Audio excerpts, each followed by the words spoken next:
Dimanche 22 août, 21e semaine du temps ordinaire. Lecture du livre de Josué. En ces jours-là, Josué réunit toutes les tribus d'Israël à Sichem. Puis, il appela les anciens d'Israël avec les chefs, les juges et les scribes. Ils se présentèrent devant Dieu. Josué dit alors à tout le peuple, « S'il ne vous plaît pas de servir le Seigneur, choisissez aujourd'hui qui vous voulez servir.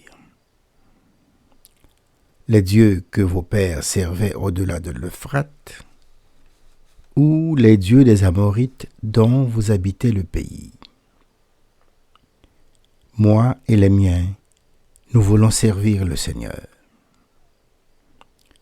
Le peuple répondit, « Plutôt mourir que d'abandonner le Seigneur pour servir d'autres dieux. C'est le Seigneur notre Dieu qui nous a fait monter, nous et nos pères, du pays d'Égypte, cette maison d'esclavage.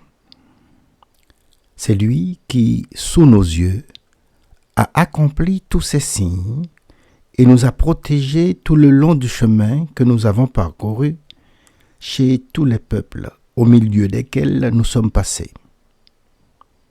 Nous aussi, nous voulons servir le Seigneur, car c'est lui notre Dieu. » Parole du Seigneur.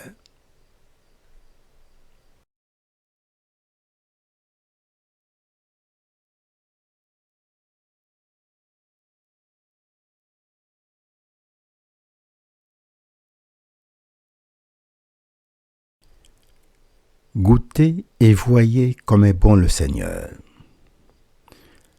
Je bénirai le Seigneur en tout temps, sa louange sans cesse à mes lèvres. Je me glorifierai dans le Seigneur, que les pauvres m'entendent et soient en fête. Goûtez et voyez comme est bon le Seigneur. Le Seigneur regarde les justes. Il écoute, attentif à leurs cris. Le Seigneur affronte les méchants pour effacer de la terre leur mémoire. Goûtez et voyez comme est bon le Seigneur. Malheur sur malheur pour le juste, mais le Seigneur chaque fois le délivre.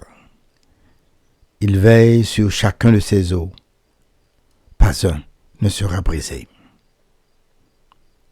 Goûtez et voyez comme est bon le Seigneur. Le mal tuera les méchants. Ils seront châtiés d'avoir haï le juste. Le Seigneur rachètera ses serviteurs. Pas de châtiment pour qui trouve en lui son refuge. Goûtez et voyez comme est bon le Seigneur.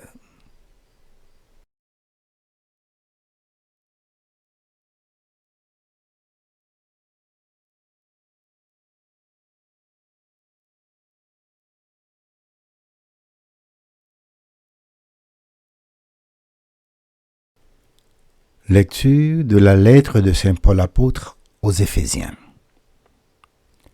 Frères et sœurs, par respect pour le Christ, soyez soumis les uns aux autres.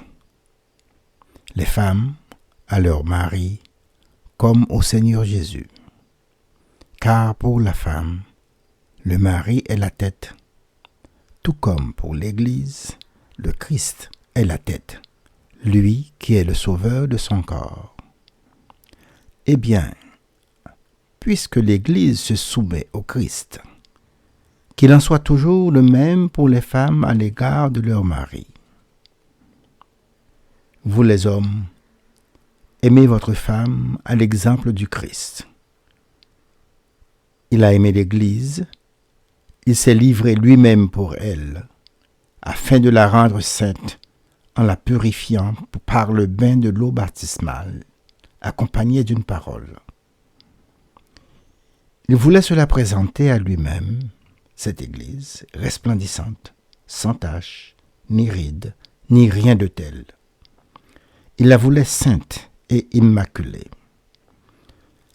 C'est de la même façon que les maris doivent aimer leur femme, comme leur propre corps. Celui qui aime sa femme s'aime soi-même. Jamais personne n'a méprisé son propre corps. Au contraire, on le nourrit, on en prend soin. C'est ce qu'a fait le Christ pour l'Église, parce que nous sommes les membres de son corps. Comme dit l'Écriture, à cause de cela, l'homme quittera son père et sa mère, il s'attachera à sa femme, et tous deux ne feront plus qu'un. Ce mystère est grand. Je le dis en référence au Christ et à l'Église. Parole du Seigneur.